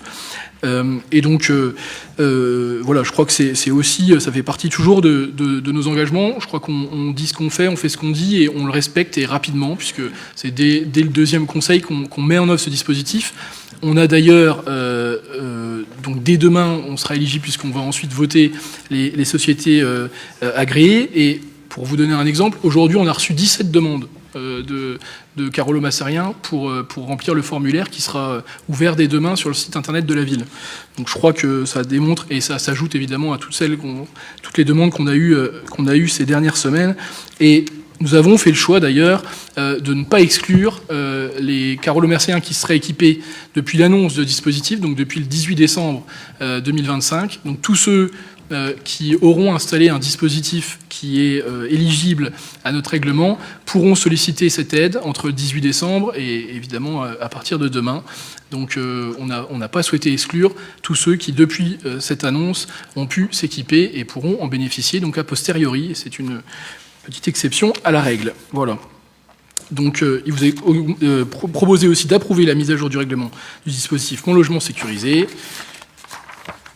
d'autoriser la création d'une nouvelle ligne budgétaire de fonctionnement en autorisation d'engagement et d'autoriser monsieur le maire ou son adjoint, en cas d'empêchement, à signer tout document avenant aux conventions nécessaires à la mise en œuvre de la présente délibération. Voilà. Merci. Je vous précise donc effectivement que à l'occasion du vote du budget, nous avions ouvert une ligne de 200 000 € pour financer ces aides une aide à l'investissement, c'est une aide à l'investissement, donc ça figure pour nous en section d'investissement. Et simplement sur le délai de 8 semaines, c'est quelque chose qui est malgré tout, qui peut paraître long, mais qui est malgré tout assez ambitieux, puisque les collectivités comme la nôtre et toutes les communes n'ont pas un dispositif qui permette de déléguer au maire l'octroi de ce type de subvention. Ce qui signifie que c'est le conseil municipal qui devra valider les listes. Alors naturellement, on les anonymisera, mais devra valider les listes des subventions individuelles. Ce qui pourra nous amener, alors là, en ce moment, on a plutôt de la chance, puisqu'on a au mois de juin rien que 2 conseils municipaux. Un le 5 et puis un autre le 25. Voilà. Donc ça permettra a priori de décider rapidement, mais ça pourra nous amener, si on veut effectivement tenir, et il faudra tenir ces engagements de délai et de rapidité, eh bien, à se réunir cet été. Et puis à nouveau, ensuite, en septembre, on a aussi un conseil municipal. Bon, voilà, on va essayer d'avoir au moins un conseil municipal par mois, de manière à éviter que ce soit cette décision-là qui retarde l'octroi des aides aux habitants. Voilà les informations complémentaires que je souhaitais vous apporter. Alors maintenant, c'est un sujet dont on a déjà débattu, mais je me permets d'ouvrir à nouveau le débat sur le sujet de l'extension. Donc aux dispositifs nationaux qui fonctionnent par abonnement, on n'a pas voulu, Quentin vient de le dire, on n'a pas voulu exclure cette possibilité-là, ne serait-ce que parce que beaucoup de gens souhaitent y recourir, qu'il y a effectivement une communication importante de la part de ces groupes, qui par ailleurs, malgré tout, font un travail extrêmement sérieux. Ce qu'on voulait, nous, c'était absolument avoir des installations qui soient des installations sérieuses. Alors c'est soit un opérateur national dont la compétence est reconnue, ou alors, ce qu'on ne voulait pas, c'était financer quelques équipements que quelqu'un installerait lui-même et de manière peut-être inadaptée. On souhaite effectivement, et c'est l'objet du rapport suivant, qu'il y ait un installateur agréé, et là, ils sont tous des locaux, ce sont tous des entreprises, soit de Charleville ou des alentours de Charleville-Mézières, qui pourront effectivement monter, proposer, faire un devis, et quand il sera validé par le client, eh bien c'est sur cette base-là, sur la base de la facture, que nous pourrons calculer notre aide. Est-ce qu'il y a des questions, des remarques sur ce sujet? Non? Alors, je vais vous proposer que nous votions d'abord l'extension, donc le règlement d'aide modifié, c'est celui que vous avez sur votre table. Donc ça, c'est le rapport 23, qui est contre, qui s'abstient. Je vous remercie. Le rapport 24. Quentin, je te laisse nous en parler rapidement. Oui. Alors, je vais vous donner la liste des sociétés. Vous verrez qu'on a effectivement des sociétés carolo-macériennes ou des alentours, et surtout des sociétés bien établies, puisque je vous laisserai prendre connaissance de l'ancienneté de création de toutes les sociétés. Donc, c'est sociétés vraiment sérieuses et bien établies dans le domaine de la sécurité. Donc, la société Afelec de Loni, la société Aviseos de Charleville-Mézières, la société CCT de Charleville-Mézières, la société DH Quartz de Charleville-Mézières également, la société LD Protection de Chalandry-Heller, la société donc Orange, la société Ruyer Sécurité de Charleville-Mézières également, la société Télécom de Poitéron, Track Security de Warc, Vérissure, donc société nationale, Alarme Protection de Guignicourt-sur-Vence, et enfin Perrin Télésurveillance, qui est aussi établie à Charleville-Mézières. Et donc la liste qui vous est proposée est établie pour 2 ans, évidemment, et on s'est laissé la possibilité, en cas qu'une des sociétés sur lesquelles on aurait des plaintes ou de l'insatisfaction puisse être aussi exclue. Donc on a pris toutes les précautions nécessaires, et donc il vous est demandé d'approuver cette première liste et de charger les services de la publication de la mise en œuvre effective du référencement. Et à l'inverse, si une société d'importance manifestait le souhait d'intégrer le dispositif, eh bien on pourrait compléter, l'ajouter à l'occasion de nos prochaines séances de conseil. Des questions? Non. Qui est contre? Qui s'abstient? Je vous remercie. Le rapport 25, c'est notre dispositif de vidéo-verbalisation. Quentin. Alors, donc, le rapport 25, en fait, c'est un rapport purement formel qui vise, en fait, dans le cadre de la future extension de dispositifs de vidéoprotection, il y a une commission de vidéoprotection qui est présidée par un magistrat de l'ordre judiciaire et qui examine évidemment le respect des documents afférents au respect de la vie privée et puis et de l'autorisation préfectorale, de l'information publique, de la désignation des agents habilités à consulter les images, le respect des règles de confidentialité, de sécurité, de traçabilité de l'ensemble de notre dispositif de vidéoprotection. Et donc, pour ce faire, et puisque la commission de vidéoprotection a lieu le 11 juin, il s'agit là d'établir et d'actualiser notre recours au dispositif de vidéoprotection et verbalisation sur l'ensemble du territoire communal.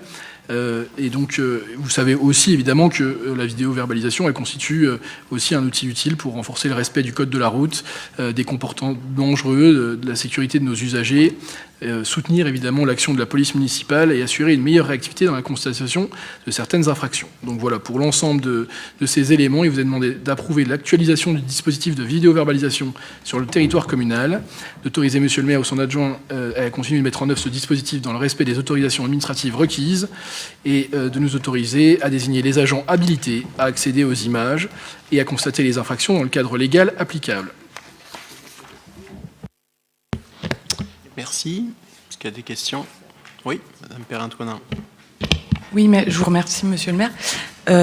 Donc nous avions une question par rapport au contenu de cette délibération que nous avons trouvé assez vide. En fait, il n'y a pas d'explication sur vraiment la mise en place, la mise en place de ce système pour lequel nous sommes opposés, puisque nous ne voyons pas l'utilité de cette vidéo-verbalisation qui peut amener à certaines dérives, et nous sommes convaincus que les caméras peuvent avoir une utilité lorsqu'elles remplissent un rôle de protection et non de surveillance. Par ailleurs, nous sommes inquiets par rapport au fait du recul de l'humain dans le cadre de ces questions-là, et le maintien ou pas des services publics, puisque cette question de la vidéo-verbalisation peut s'accompagner d'une privatisation, de suppression de postes, de suppression de l'humain, en fait, dans ce cadre-là. Voilà, je vous remercie. Oui.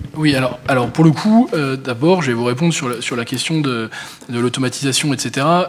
On n'a jamais envisagé dans la politique de sécurité, qui est notre priorité, l'outil technique sans la présence humaine. Donc la vidéo, elle s'accompagne de la présence de police municipale. Et la vidéoprotection, elle sert d'abord à protéger nos effectifs de police sur le terrain et à les accompagner pour être les plus efficaces possibles. Ensuite, la vidéo-verbalisation, elle se fait uniquement par l'action humaine. Il n'y a aucun moyen aujourd'hui qui permet d'automatiser la vidéo-verbalisation. C'est toujours un agent agréé, assermenté, qui après vidéo-verbalise une fois qu'il a vu les images en direct, et donc il n'y a aucune automatisation de la verbalisation.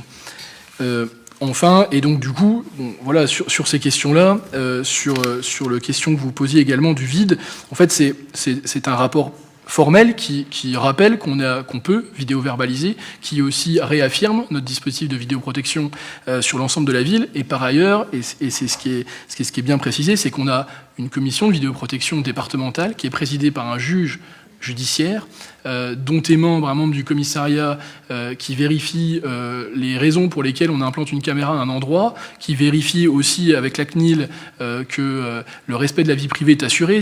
Par exemple, quand on a une caméra dans la rue, si on voit des fenêtres, elles sont floutées, tout ça est parfaitement vérifié. On a des masques qui sont vérifiés régulièrement. Et par ailleurs, pour assurer évidemment la confidentialité, on a des agents habilités à pénétrer dans le CSU, à visionner les images, et tout ça, et tout comme les réquisitions judiciaires qui sont effectuées par le commissariat ou par les services de gendarmerie, sont protégés par le magistrat de l'ordre judiciaire, qui est garant des libertés publiques fondamentales. Voilà. Oui, moi je trouve les catégories que vous faites, honnêtement, un peu spécieuses. C'est-à-dire que qu'est-ce que c'est que la vidéoprotection qui protège, la vidéoprotection qui surveille? À quoi ça sert la vidéoverbalisation?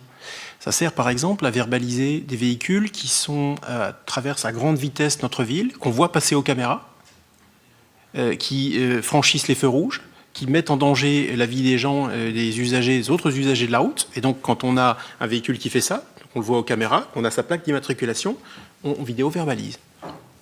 Bon, je veux bien que vous me disiez qu'il ne faut pas le faire, mais je crois que c'est utile.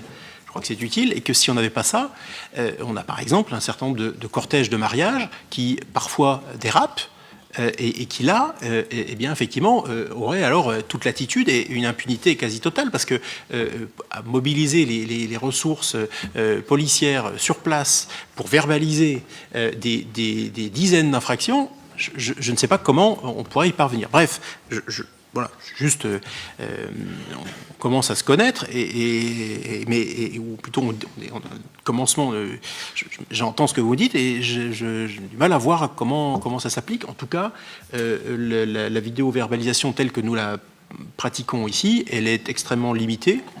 Il n'y a aucun sujet de stationnement, par exemple. Aucun. Ce n'est pas une matière qui fait l'objet de vidéo-verbalisation. On est uniquement sur des infractions qui touchent des faits graves, franchissement de feu rouge, de mise en danger de la vie d'autrui. On est vraiment sur des comportements, notamment routiers, parce que voilà, et devant les écoles, enfin autour dans différents trucs, quels que soient les bâtiments qui s'y trouvent. Je crois que tout le monde a le droit de pouvoir y être en sécurité. Bref, voilà, simplement juste préciser ça. Notre dispositif de vidéo-verbalisation, il est finalement encadré nationalement, mais la pratique que nous en avons, nous, ici, c'est de l'utiliser pour protéger, effectivement, vraiment les gens, et notamment les usagers de la route. Bon, alors ça implique effectivement une surveillance des voies, mais faire le distinguo entre les deux me paraît extrêmement difficile.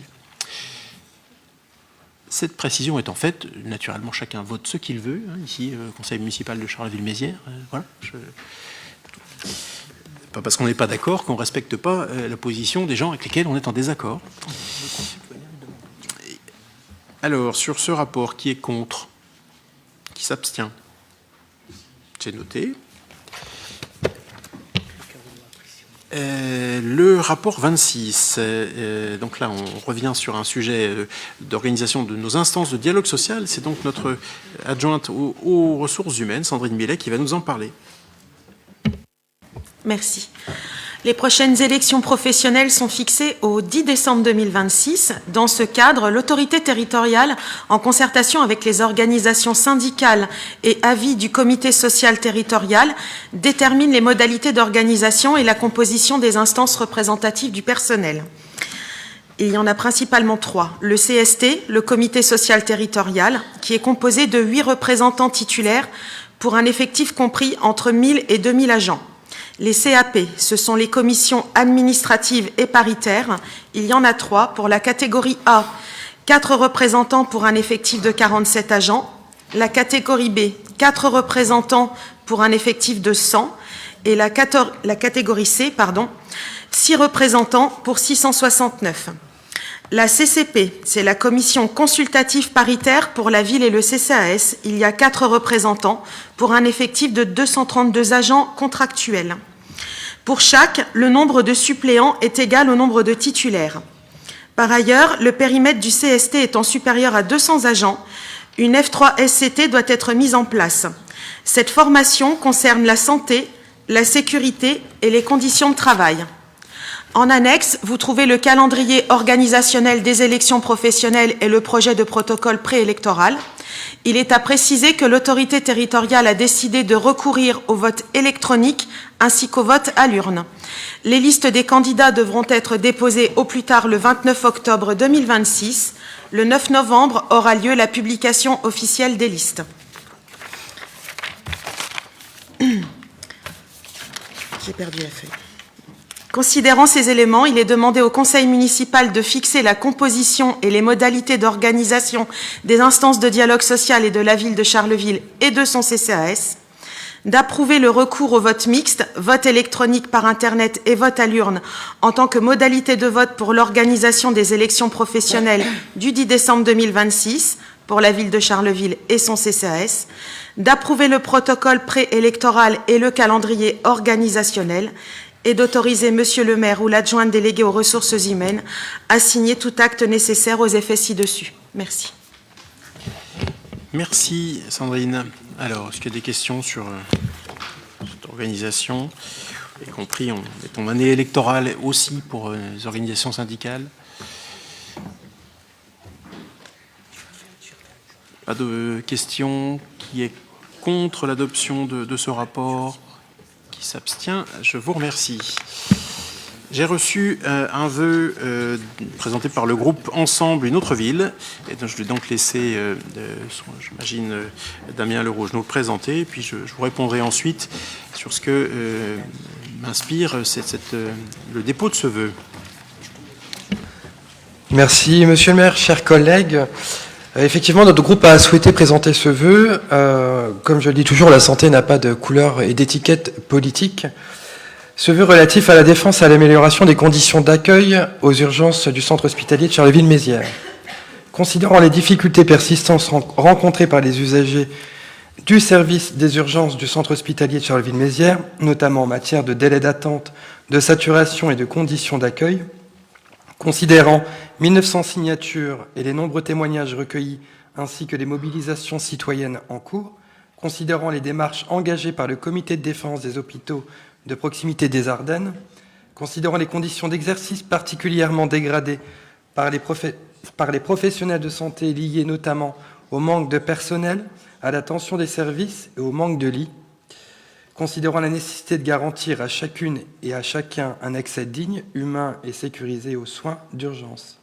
Le Conseil municipal réuni aujourd'hui en séance ce 7 mai 2026 affirme son attachement à un service public hospitalier de proximité accessible à toutes et tous, exprime son soutien aux usagers, aux professionnels de santé et aux initiatives citoyennes visant à améliorer les conditions d'accueil, demande la mise en place d'un espace d'accueil dédié aux accompagnants permettant un accueil digne et un lien avec les équipes soignantes accessibles 24 heures sur 24, appelle à la mise en œuvre d'un protocole d'accompagnement des patients intégrant la place des proches dans le respect des soins d'urgence et du secret médical, souligne que ces mesures peuvent contribuer à améliorer à la fois la prise en charge des patients et les conditions de travail des soignants, invite les autorités compétentes, la direction hospitalière, l'ARS, à mobiliser les moyens nécessaires pour répondre à ces enjeux.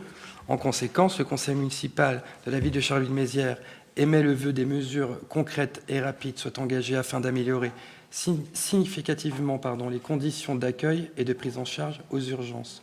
Monsieur le maire, je souhaite qu'on puisse mettre ce vœu au vote. Voilà, je vous remercie. Alors, naturellement, c'est la règle, les vœux sont mis au vote, c'est effectivement comme ça que ça se produit, mais je voudrais quand même, moi, vous exprimer un peu ma très grande surprise s'agissant des termes que vous reprenez dans ce vœu, qui me laisse, je me permets de vous le dire, tout à fait circonspect. Pourquoi ? Parce qu'il comporte un certain nombre d'erreurs. Alors, sont-elles conscientes ou non? Je n'en sais rien, mais en tout cas, il y a des erreurs sur lesquelles je vais revenir. Et globalement, en pointant et en mettant un doute sur le fonctionnement des urgences de Charleville-Mézières, je veux quand même vous dire d'emblée que vous n'aidez pas vraiment l'hôpital de Charleville-Mézières, parce que ce service d'urgence, vous dites qu'il manque de personnel. C'est probablement un des services où, justement, on est à l'effectif de référence, et en personnel médical, et en personnel paramédical. Donc, il y a tous les médecins qui doivent y exercer, et les paramédicaux aussi. Donc, je ne serais pas de penser que les cibler comme ça, alors que précisément, c'est justement pas un service, et il y en a d'autres, malheureusement, où il manque des médecins, clairement. Loin de moi l'idée de dire que tout va bien dans le domaine hospitalier ici sur le Nord-Ardenne. Mais là, honnêtement, sur les urgences, ça n'est pas vrai, factuellement pas vrai. Par ailleurs, vous, dans les propositions que vous faites, vous donnez le sentiment qu'il n'y aurait pas de protocole d'accompagnement. Le protocole d'accompagnement, c'est quoi? C'est comment on permet aux familles d'accompagner ou pas les patients. Il en existe un.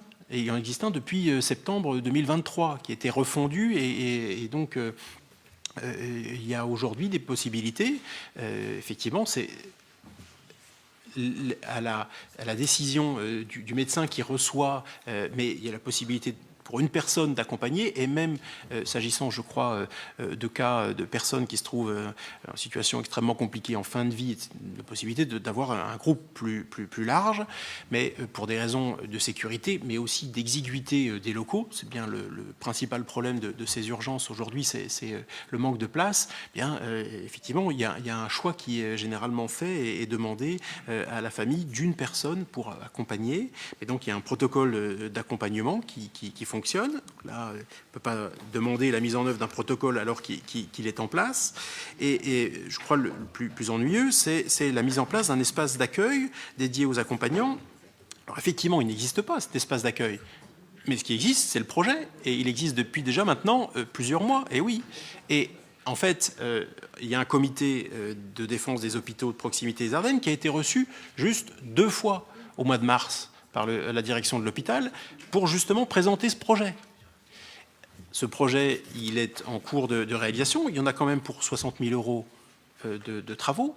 Et effectivement, et c'est peut-être une information que je vous apporte, ils sont bloqués par des délais de livraison en fait, des volets roulants qui vont permettre cet aménagement. Il y a un aménagement qui va être un bâtiment en croissance par rapport au bâti actuel, et il va falloir pouvoir le clore. Et ces équipements-là ne seront disponibles qu'au mois de juillet, et donc on a un salon d'attente qui sera mis en place pour les familles au mois d'août prochain. Mais le projet, il existe depuis maintenant déjà plusieurs mois, parce que ces difficultés d'accompagnement, d'inconfort pour les familles, elles n'ont naturellement pas échappé à la direction et aux différents membres du conseil de surveillance. Donc, on est sur un vœu qui dit des choses qui, je crois, ne sont pas tout à fait justes et qui ressemblent un petit peu quand même à de la récupération. C'est-à-dire que les choses sont en cours, elles vont se faire, et vous voudriez aujourd'hui nous proposer de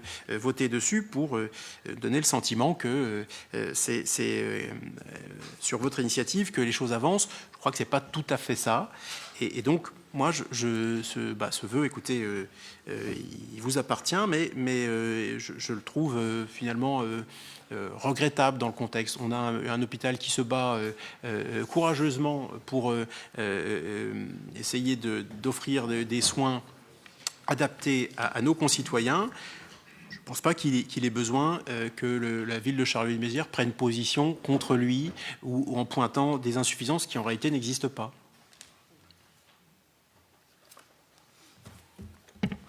Non, de là à dire que c'est de la récupération politique, monsieur Ravignon, je ne peux pas vous laisser dire ça. Après, je prends acte de vos mots. Après, chacun assumera son vote et voilà.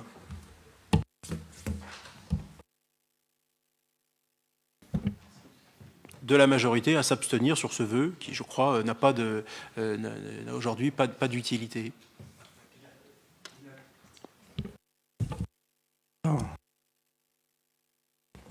Ce vœu a quand même une utilité, c'est pas de la récupération politique, mais témoigner qu'en fait on est aussi concerné par la santé, des difficultés actuelles.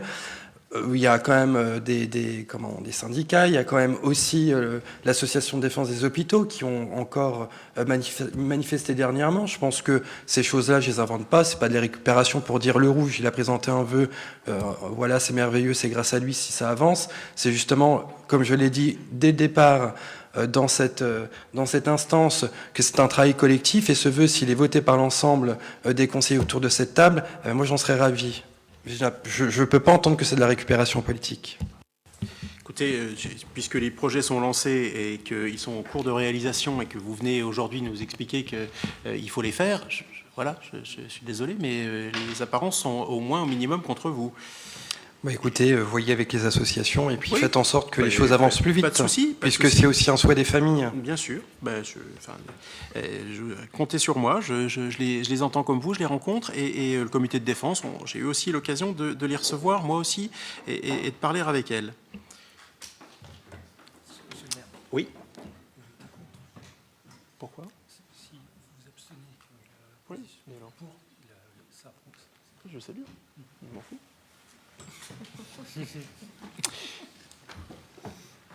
Bien. Alors, Donc, qui est pour ce vœu? Voilà, qui s'abstient? Si. Le vœu est adopté, voté par ceux qui, aujourd'hui, cherchent à... Déjà bien engagés. Bonne fin de journée à vous, merci, au revoir.